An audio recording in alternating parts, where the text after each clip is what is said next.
I am Ethel Harper, 27 years old, and until 6 months ago, I thought I knew what family meant. My grandparents raised me more than my own parents did, teaching me values that shaped my entire life. When they passed away within months of each other, I was devastated. What I never expected was that their death would reveal an $18 million inheritance that would turn my own parents into strangers I no longer recognized. Before I share how my own parents tried to steal my inheritance, let me know where you are watching from, and hit the subscribe button if you have ever had to stand up against your own family. Growing up, my relationship with my grandparents, Eleanor and William Harper, was the foundation of my childhood. While most kids spent weekends at the mall or playing sports, I spent mine in my grandparents' cozy Victorian home on Maple Street, helping Grandma Eleanor bake her famous apple pies, or listening to Grandpa William's stories about his time as a young engineer. My parents, Jennifer and Robert Harper, were always distant figures in my life. They were successful corporate executives who traveled constantly. Their career ambitions meant I spent more time with my grandparents than with them. From kindergarten until high school, I would often stay at my grandparents' house for weeks at a time, while my parents jetted off to conferences in Tokyo, London, or Sydney. "Your parents are building something important," Grandma Eleanor would tell me whenever she saw my disappointment when they missed another school play or birthday. "But while they're away, we get to have our special time together." She always knew how to make me feel cherished rather than abandoned. My grandparents never seemed wealthy. They lived modestly in the same house they had purchased 40 years ago. Grandpa drove the same Ford pickup truck for 15 years, and Grandma darned socks rather than buying new ones. "Waste not, want not," was one of her favorite sayings. They taught me the value of saving, of taking care of what you have, and of finding joy in simple pleasures. Every summer, we had a tradition of camping by Lake Champlain. We would spend days fishing, hiking, and telling stories around the campfire. Grandpa taught me how to identify constellations, how to build a proper fire, and how to track animals in the forest. Grandma taught me how to cook over an open flame, how to identify medicinal plants, and how to find north without a compass. These weren't just fun activities. They were life lessons about self-reliance and appreciation for the natural world. When I turned 18, my parents expected me to study business or law, something practical that would lead to a high-paying career like theirs. But my grandparents encouraged me to follow my passion for environmental science. "Education is never wasted," Grandpa would say. "Learn what makes your heart full, and the rest will follow." With their emotional support, I attended college for environmental conservation, a choice that disappointed my parents but made me genuinely happy. My parents' values always revolved around status and material success. They lived in a luxurious penthouse apartment, drove expensive cars, and took lavish vacations. Their conversations revolved around investments, property values, and career advancements. In contrast, my grandparents talked about community, nature, books they were reading, and the importance of character. "A good name is worth more than gold," Grandpa would often remind me. It wasn't until much later that I realized how deeply they lived by this principle, even when it came to their own wealth. Throughout my childhood and early adulthood, I had no idea my grandparents had accumulated significant wealth. They never spoke about money, except to teach practical lessons about saving and avoiding debt. Looking back, there were subtle clues. Their extensive but modest charitable giving, the fact that they paid for my college education without any apparent strain, and the way other elderly people in town seemed to respect them for more than just their age. After college, I took a job with a conservation nonprofit in the same town, working to protect local watersheds. My parents viewed my career choice with barely disguised disappointment. "With your education, you could be making 6 figures at an environmental consulting firm," my father would say during our infrequent phone calls. Meanwhile, my grandparents attended every community event where I spoke, beaming with pride at my work. When Grandma was diagnosed with Parkinson's disease 3 years ago, I didn't hesitate to move back into their home to help care for her. My parents suggested hiring a nurse instead, offering to pay for it so I could focus on advancing my career. But I refused. Those final years with my grandparents were precious beyond measure, filled with deeper conversations and stronger bonds as we faced her declining health together. Grandpa and I developed a routine. Every morning, we would help Grandma with her exercises, then have breakfast together. I would go to work, coming home during lunch to check on them. In the evenings, we would sit on their wraparound porch, watching the sunset. Grandpa would hold Grandma's increasingly trembling hand, and they would reminisce about their 62 years of marriage. "Take care of each other," Grandma often said to me during those sunset conversations. "In the end, how you treat people is all that matters."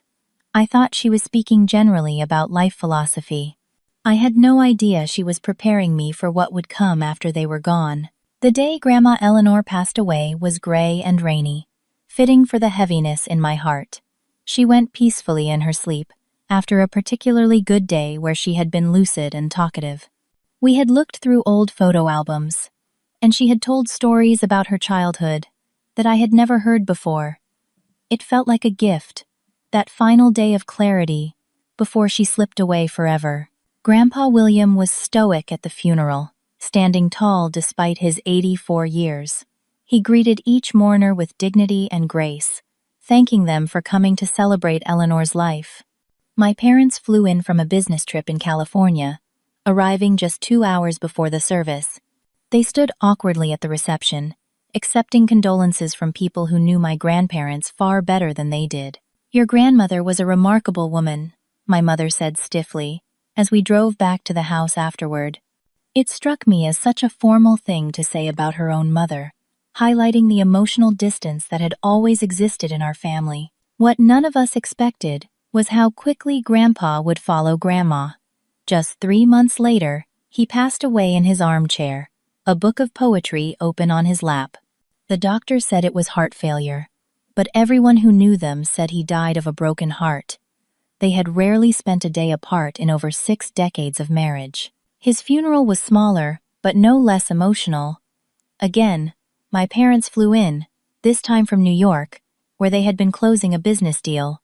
They seemed genuinely sad, but also slightly impatient, checking their phones frequently during the service.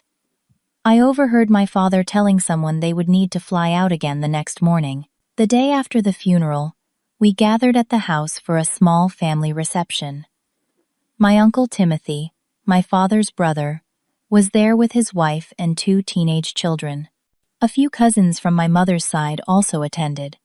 There was an uncomfortable undercurrent to the gathering, a sense of expectation hovering in the air. "So," my Uncle Timothy said during an awkward pause in conversation, "I suppose we'll be meeting with the lawyers soon to discuss the estate?" He glanced meaningfully at my father, who nodded. "I have already called Harold Jenkins," my father said. "He was their attorney for decades. We are meeting him tomorrow morning." I was surprised they had arranged this without consulting me, but I was too emotionally drained to object. The next morning, we all drove to a modest office building downtown, where Harold Jenkins had his law practice. He was an elderly man with kind eyes and a formal manner, dressed in a meticulously pressed suit despite the summer heat. Harold's office was like stepping back in time, with dark wood paneling, leather-bound books lining the walls, and a heavy antique desk that dominated the room. He greeted each of us by name, offering his condolences before getting down to business. "I worked with William and Eleanor Harper for over 40 years, he began, adjusting his glasses. They were thoughtful, deliberate people who knew exactly what they wanted. He opened a folder and removed a thick document.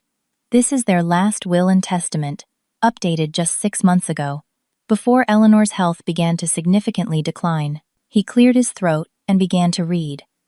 The first few minutes covered standard legal language, and I found my mind wandering to memories of my grandparents.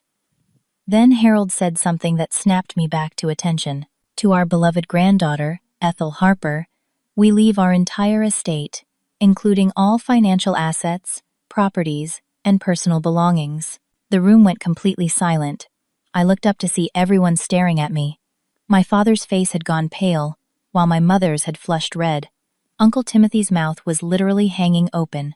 There must be some mistake, my father said finally, his voice tight. Harold shook his head. There is no mistake. William and Eleanor were extremely clear about their wishes. He turned a page. The estate includes their home and property, valued at approximately $2 million, investment accounts and stocks valued at approximately $15.5 million, and personal property valued at approximately $500,000. I felt lightheaded. $18 million.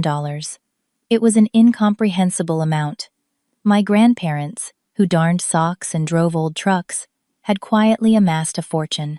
They also left this letter for you, Ethel, Harold said, handing me an envelope with my name written in Grandpa's distinctive handwriting. With trembling hands, I opened it and began to read silently. Dearest Ethel, if you are reading this, both Eleanor and I have moved on from this life. Do not grieve too long for us. We lived full and happy lives, and having you in them was one of our greatest joys. You may be surprised by our decision to leave everything to you. Over the years, we watched you grow into a person of integrity and compassion. While others in the family pursued wealth for its own sake, you pursued purpose and meaning. You chose to care for us in our final years, not out of obligation, but out of love. We accumulated this wealth slowly and carefully over many decades through wise investments and simple living. We never spoke of it because we wanted our family to value what truly matters: character, kindness, and connection.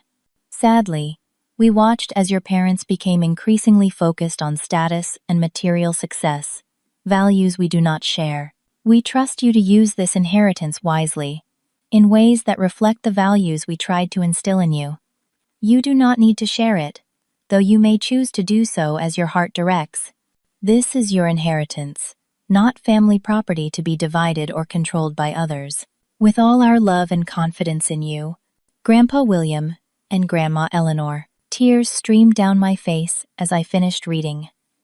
The letter confirmed what I had always felt, that my grandparents and I shared a special bond based on aligned values and genuine love. This is outrageous, my mother said, her voice rising. We are their children. How could they cut us out completely? Harold remained calm. They did not make this decision lightly, Mrs. Harper. They discussed their reasoning with me at length. We will contest this, my father announced, standing abruptly. Clearly, they were not of sound mind. You are welcome to try, Harold replied evenly, but I can assure you that William and Eleanor were meticulously thorough in documenting their mental competence. They underwent psychological evaluations, specifically to prevent such challenges. My parents exchanged a look I couldn't quite interpret. Then, without another word, they walked out, leaving me alone with Harold Jenkins and a mountain of questions. Take some time to process all this, Ethel, Harold said kindly. There is no rush to make any decisions. The house is yours now, and everything in it. Your grandparents trusted you completely. As I left his office, I felt both overwhelmed by responsibility and strangely validated by my grandparents' faith in me. I had no idea that the worst was yet to come. 3 days after the meeting with Harold Jenkins, my parents invited me to dinner at their hotel suite. They had extended their stay, postponing their return to New York indefinitely. When I arrived, I found they had ordered an elaborate meal from room service, with wine that I knew cost hundreds of dollars per bottle. Sit down, Ethel, my father said, gesturing to the elegantly set table. His tone was conciliatory, almost warm, a stark contrast to the cold fury he had displayed in the lawyer's office. We have had some time to think, and we want to discuss the situation like adults. I sat cautiously, accepting a glass of water instead of wine. My mother smiled at me, but the smile did not reach her eyes.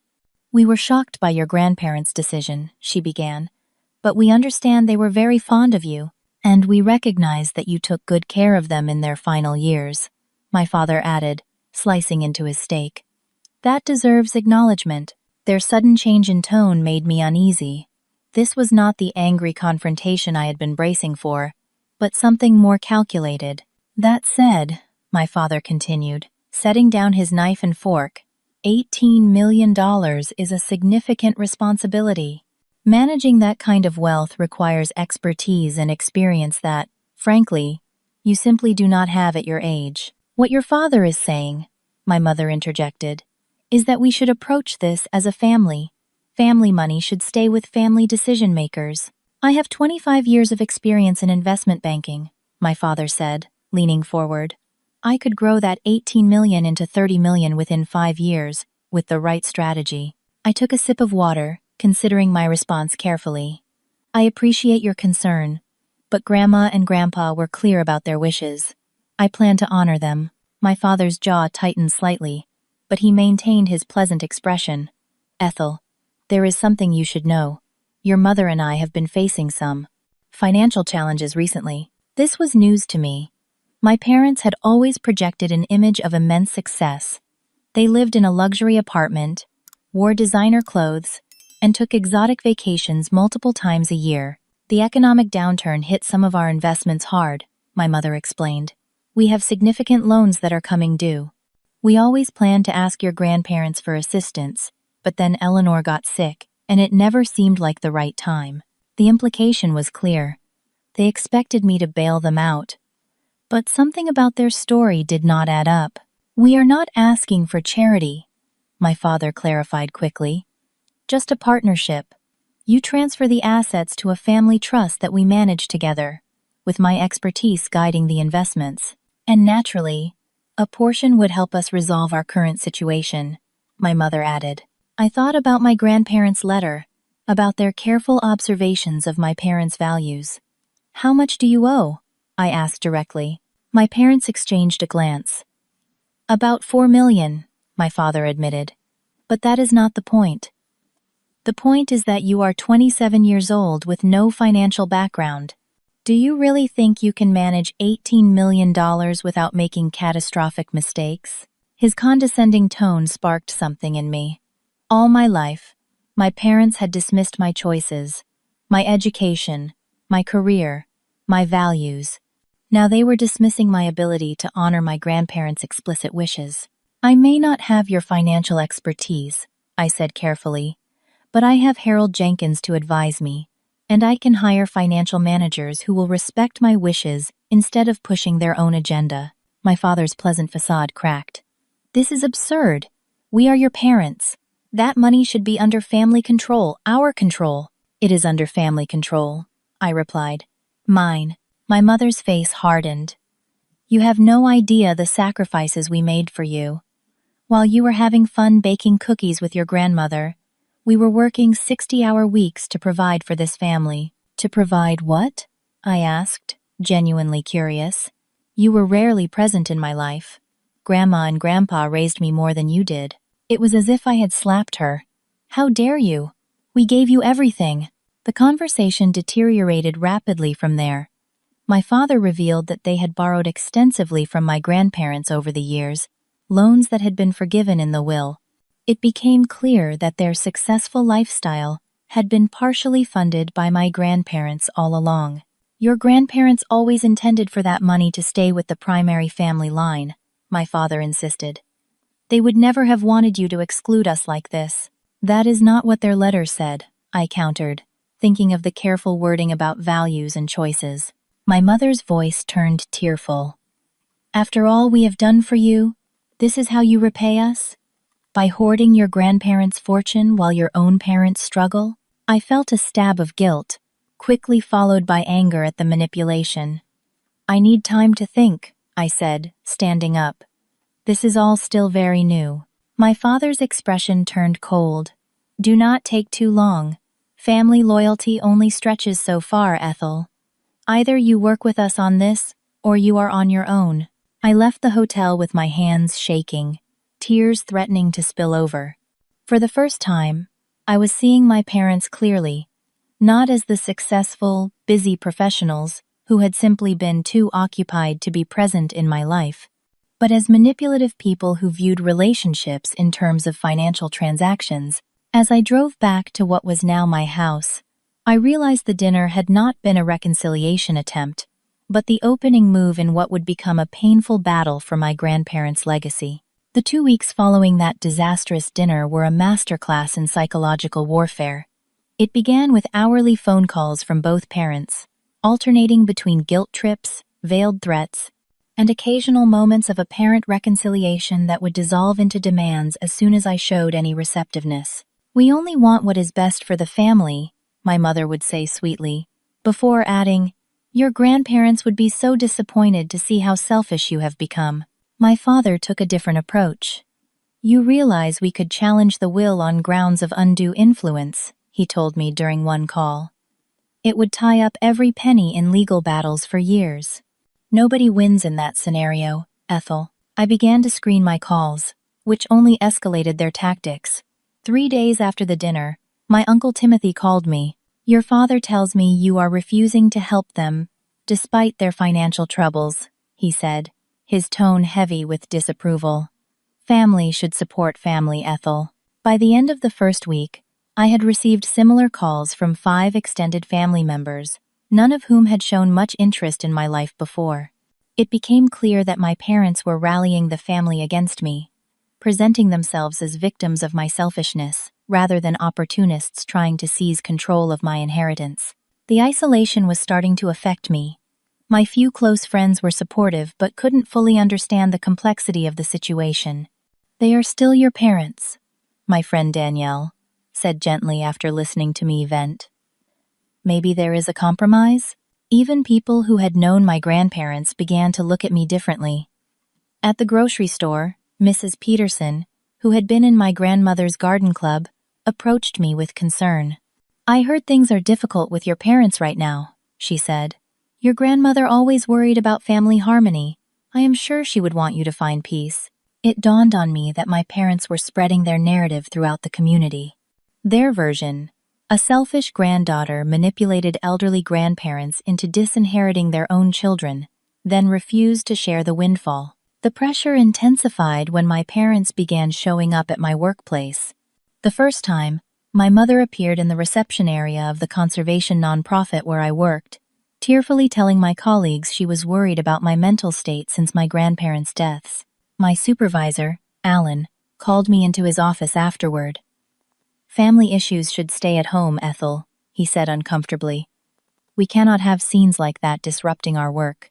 The second time, my father arrived during a staff meeting, insisting he needed to speak to me immediately about a family emergency.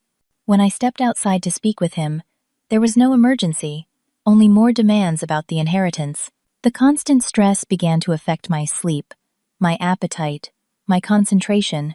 I felt hunted in my own town, a place that had always been my sanctuary.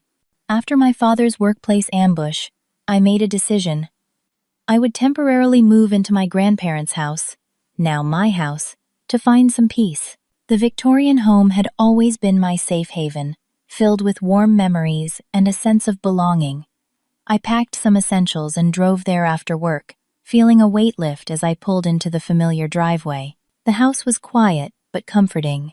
I walked through the rooms, running my fingers along the spines of books my grandfather had collected, touching the quilts my grandmother had made. For the first time since their deaths, I felt a sense of their presence, a reminder of what they had wanted for me. That peace lasted exactly 43 hours. I was in the garden, tending to my grandmother's prized roses, when I heard the front door open and close. Thinking it might be Harold Jenkins, who had promised to drop off some paperwork, I headed inside. Instead, I found my parents standing in the living room, looking around as if assessing the property. "How did you get in?" I demanded, my heart racing. My mother held up a key. "We have always had a key, Ethel. This was your grandparents' home, and now it is mine," I said firmly. "You cannot just walk in whenever you want." "Actually," my father said, his voice coldly pleasant, "we wanted to discuss the house specifically. Your grandparents promised years ago that this house would eventually come to us. It was a verbal agreement, but binding nonetheless." I stared at him in disbelief. That contradicts everything in their will and personal letter. People change their minds, especially when influenced by someone living with them, dependent on them, my mother said pointedly. "I was caring for them," I said, my voice rising despite my effort to stay calm. You were isolating them from their own children during their vulnerable final years, my father countered. A court would find that very interesting. The conversation escalated into the worst confrontation yet. My father produced documents he wanted me to sign, documents that would essentially transfer control of most of the inheritance to my parents. We are prepared to let you keep the house and $2 million, he said, as if offering a generous compromise. The rest returns to its rightful place in the family leadership. When I refused to even look at the papers, my mother's face contorted with rage. "This is our house," she shouted. "Your grandparents promised it to us 2 decades ago. You need to get your things and get out." "I will not leave my own home," I said, standing my ground despite my shaking hands. "Then we will have you removed," my father said coldly, "and file for an emergency injunction freezing the assets until the will can be properly challenged." They left with a final warning. I had 24 hours to come to my senses before they took legal action. As soon as their car pulled away, I called Harold Jenkins in tears, explaining what had happened. "Change the locks immediately," he advised. "They have no legal right to enter your property without permission, regardless of having a key, and do not worry about their threats. The will is airtight." I called a locksmith that afternoon, but the sense of violation remained. My childhood home, the place where I had felt safest, had been invaded by the very people who should have been protecting me. 3 days after changing the locks, I returned from grocery shopping to find an unfamiliar car in my driveway, parked behind my parents' luxury SUV. As I pulled up, I saw that the front door was open, and a woman in a business suit was standing on the porch making notes on a tablet. With a sickening lurch in my stomach, I realized what was happening. I grabbed my phone and began recording as I approached the house. "Excuse me," I called out to the woman. "What are you doing at my home?" She turned, professional smile in place. "Oh, you must be Ethel. I am Brittany Lewis from Pinnacle Realty. Your parents are showing me the property for a potential urgent sale. They mentioned you would be moving out soon." Before I could respond, my father appeared in the doorway. "Ethel, good timing. Brittany is helping us evaluate the house for a quick sale. The market is excellent right now." I stood rooted to the spot, phone still recording. "This is my house. I have not authorized any real estate agents to evaluate it, and it is definitely not for sale." Brittany's smile faltered as she looked between us. "I was told this was a family property with multiple owners agreeing to liquidate." "You were misled," I said firmly. "I am the sole owner of this house, and these people are trespassing. I changed the locks 3 days ago. How did you get in?" My mother appeared behind my father, holding what appeared to be a crowbar. "Robert had to access through the back window," she said defiantly. "We have every right to be here. This house has always been intended for us." Brittany, the realtor, took a step back, clearly uncomfortable with the situation. "Perhaps I should come back when the ownership situation is more clarified," she said, edging toward her car. "There is nothing to clarify," I said loudly, still recording. "I have the deed and the will. This property belongs solely to me." As Brittany hurriedly departed, my parents' facade cracked completely. "You ungrateful little thief," my mother spat. "After everything we have done for you." "Done for me?" I repeated incredulously. "You were barely present in my life. Grandma and Grandpa raised me while you were building your precious careers and image." My father stepped toward me menacingly. "You have until the end of the day to get your things and get out. This is our house now." "I am calling the police," I said, pulling up the phone app. "Go ahead," my mother sneered. "By the time they arrive, we will have documented proof of our long-time connection to this property. Your grandparents promised it to us years ago." As I was dialing, I noticed movement on the street. Mrs. Richmond, my grandparents' next-door neighbor for 30 years, was walking her dog and had stopped to watch the confrontation.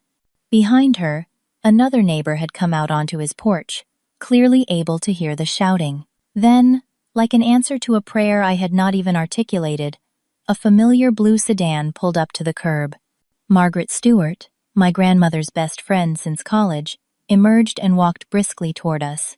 "I thought that was your car, Jennifer," Margaret called to my mother, her voice deceptively pleasant. "What a coincidence.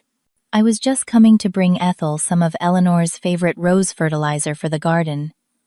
She turned to me. "I could hear the commotion from the street, dear. Is everything all right?" "They broke in and are trying to claim the house as theirs," I explained, relief washing over me at seeing a friendly face. "They even brought a real estate agent."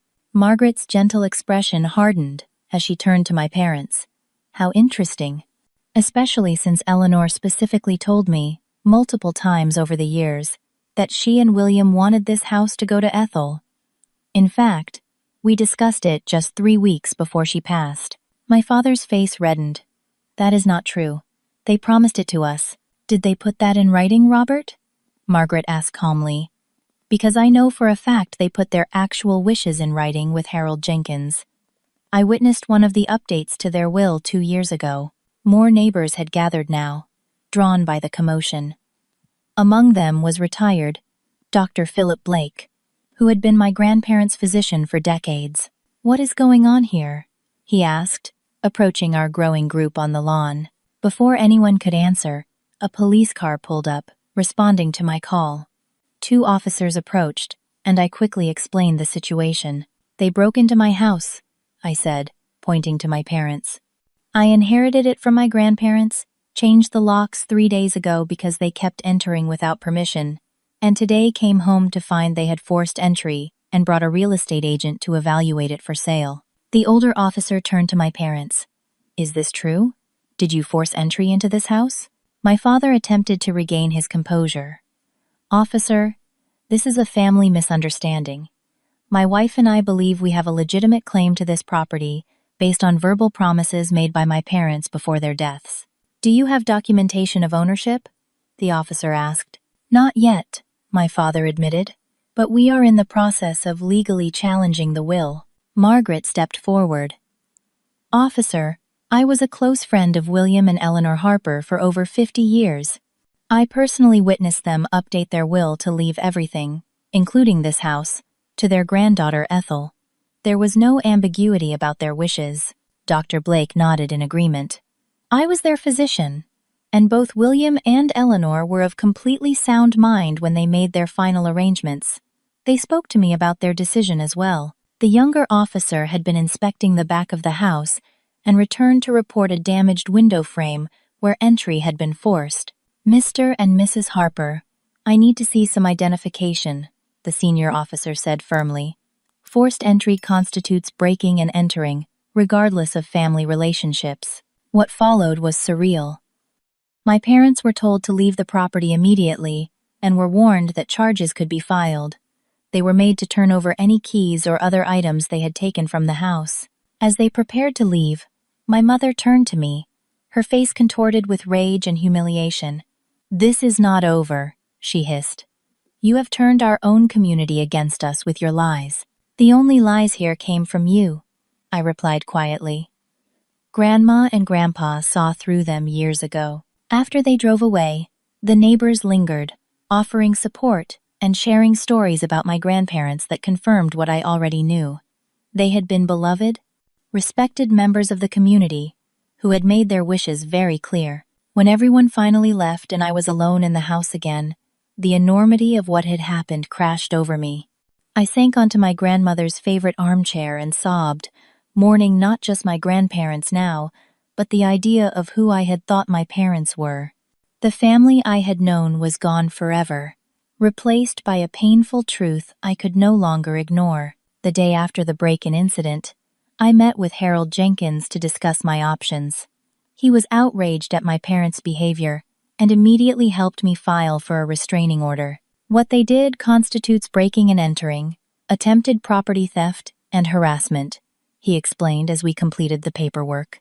"The restraining order will keep them away from both you and the property, while we address their threats to challenge the will." Sure enough, 3 days later, we received formal notice that my parents had filed a lawsuit, contesting the will on grounds of undue influence and questioning my grandparents' mental capacity during their final years. This is standard procedure in these cases, Harold assured me, but we need to be prepared for an unpleasant battle. I suggest you hire additional counsel who specializes in estate litigation.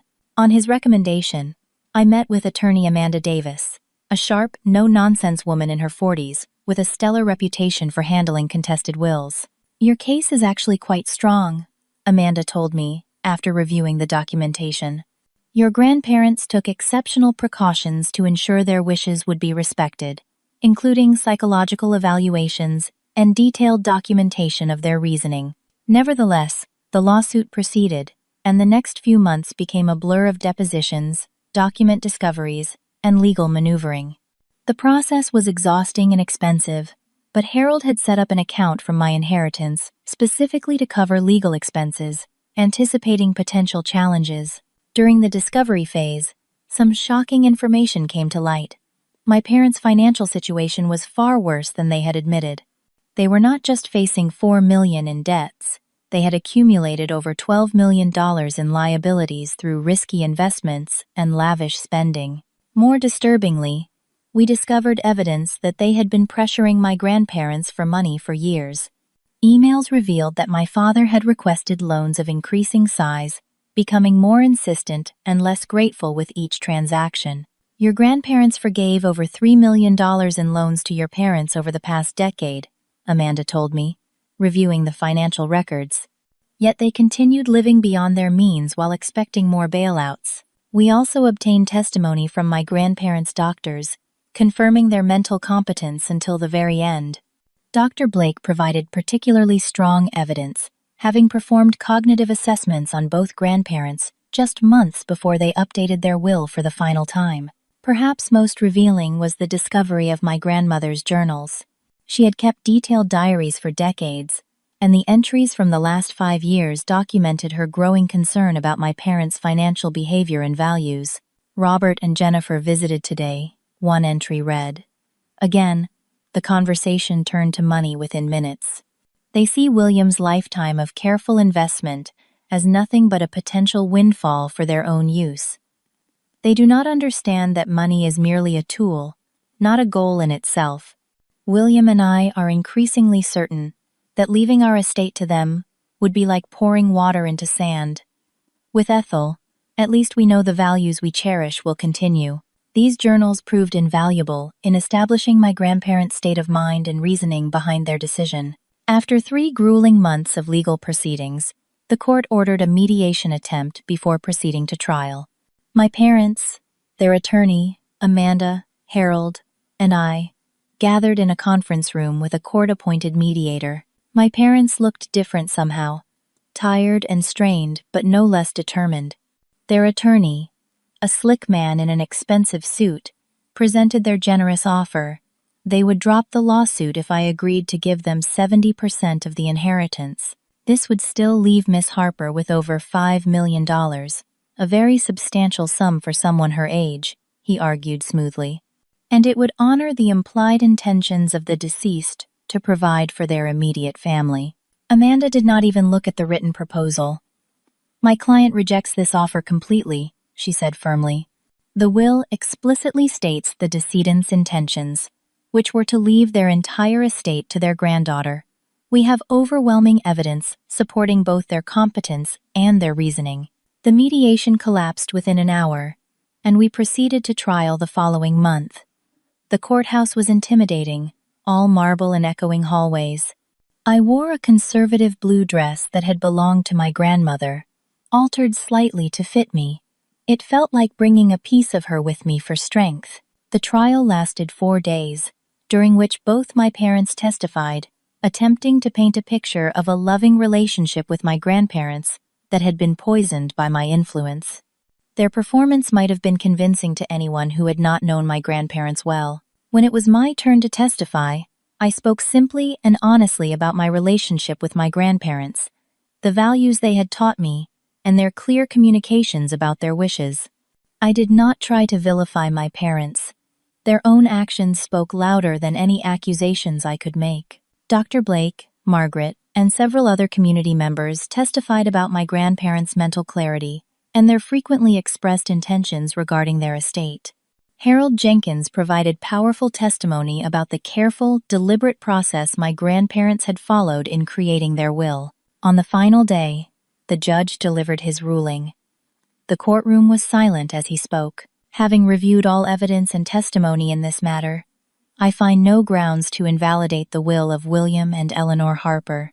The evidence overwhelmingly indicates they were of sound mind and free from undue influence when they designated their granddaughter, Ethel Harper, as their sole heir.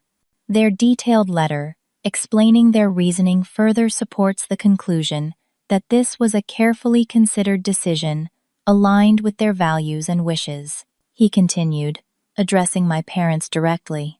Furthermore, the court finds the plaintiff's claims to be without merit and potentially made in bad faith, given the substantial evidence contradicting their assertions. Therefore, the plaintiffs will be responsible for the defendant's legal costs in this matter. Relief flooded through me as I realized it was over. My grandparents' wishes would be honored, and I could finally begin to move forward. Outside the courthouse, my parents approached me one last time. "This is the biggest mistake of your life," my father said, his voice low and threatening. "You have destroyed this family over money." "No," I replied calmly. "You did that when you decided inheritance was more important than relationship." My mother's face was cold as stone. "Do not contact us again," she said. "As far as we are concerned, we no longer have a daughter." They walked away, and I felt a complex mix of emotions: sadness for what might have been, relief that the battle was over, and a strange sense of freedom. The truth had finally been fully exposed, and while it was painful, it was also clarifying. A week later, I received a letter from my parents. For a moment, I hoped it might contain an apology, or at least an acknowledgement of the harm they had caused. Instead, it was one final manipulation attempt, suggesting that I had been used by Harold Jenkins to steal their inheritance, and that someday I would regret my actions when I needed family support. I did not respond. Some bridges, once burned, cannot and should not be rebuilt. In the months following the court case, I struggled with conflicting emotions. On one hand, I felt vindicated and relieved that my grandparents' wishes had been respected. On the other, I mourned the permanent fracture in my family and battled occasional waves of guilt, wondering if there had been another way. The house felt both comforting and lonely. I would walk through the rooms, touching my grandmother's quilts or my grandfather's books, finding solace in these tangible connections to them, but also feeling the weight of their absence more acutely. Slowly, I began to build a support system. Harold Jenkins became not just my attorney but a mentor, stopping by regularly to check on me and share stories about my grandparents from their decades of friendship. Margaret brought over lunch every Sunday, just as she had done with my grandmother for years. Dr. Blake's wife, Vivian, invited me to join her garden club, which my grandmother had been part of for 30 years. Other neighbors and community members who had known and loved my grandparents reached out in various ways, from bringing casseroles to offering home repair help. 3 months after the trial, on Harold's recommendation, I began seeing a therapist, Dr. Laura Evans, who specialized in family trauma and grief. Our weekly sessions helped me process the complex emotions of losing not only my grandparents, but also the relationship with my parents, complicated by their betrayal. "What you are experiencing is a form of complicated grief," Dr. Evans explained during one session. "You are mourning multiple losses simultaneously: your grandparents, your relationship with your parents, and your understanding of your family narrative." With her help, I began to untangle my feelings of guilt from my commitment to honoring my grandparents' wishes. "You can feel sad about the estrangement without taking responsibility for it," she reminded me. "Your parents made their choices based on their values. You made yours based on different values." As I worked through my grief and confusion, I also had to address the practical matter of managing my inheritance. With Harold's guidance, I assembled a team of ethical financial advisors who understood and respected my priorities. "Your grandmother once told me she hoped their money would allow you to do more good in the world," Harold shared during one of our meetings to discuss investment strategies. "Not to simply accumulate more, but to extend the values they lived by. Taking that to heart, I established the Harper Legacy Foundation, named after my grandparents. The foundation focused on environmental education and conservation efforts in our community, reflecting both my professional background and my grandparents' love of nature. We funded scholarships for students pursuing environmental studies and supported local conservation projects. I also decided to renovate my grandparents' house, carefully preserving its character while updating systems and making it more energy efficient. It was during this renovation that I discovered a hidden letter from my grandmother, tucked inside a hollow book in the library, addressed to me. Unlike the formal letter my grandparents had left with their will, this one was more personal, written in my grandmother's distinctive handwriting on her favorite stationery. My dearest Ethel, if you are reading this, you have likely faced some difficult times following our passing. William and I anticipated that our decision might create conflict. Family dynamics are rarely simple, and money has a way of revealing character rather than building it. Remember that while DNA creates biological family, love and shared values create true family bonds. Some of our dearest friends became our chosen family over the years because they shared our core beliefs about kindness, integrity, and stewardship. Whatever happens, know that you are never truly alone. The community around you holds more support than you might realize. Lean on those connections, and in time, create new ones. The house you now live in has sheltered 5 generations. Make it yours. Change what needs changing, but listen to its stories too. These walls have witnessed much joy and some sorrow, but always resilience. Your path forward is yours to choose. Trust yourself as we trusted you. With endless love, Grandma Eleanor. Finding this letter felt like receiving a hug from beyond, a final gift of wisdom and love that arrived exactly when I needed it most. Around this same time, I reconnected with my cousin Julia, my mother's niece, who had been estranged from the family for years. She reached out after hearing about the court case through mutual acquaintances. "Your parents did something similar to my mother years ago," Julia explained when we met for coffee. "There was a much smaller inheritance from my grandmother, but they manipulated the situation, so my mother received nothing. When she objected, they cut her off completely. That is why you never saw much of my side of the family growing up." This conversation helped me understand that the patterns I had experienced were long established. It was not personal.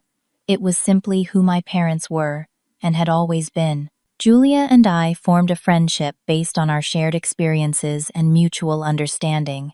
Through her, I gained an extended family connection I had never had before. As the months passed, I settled into my new reality.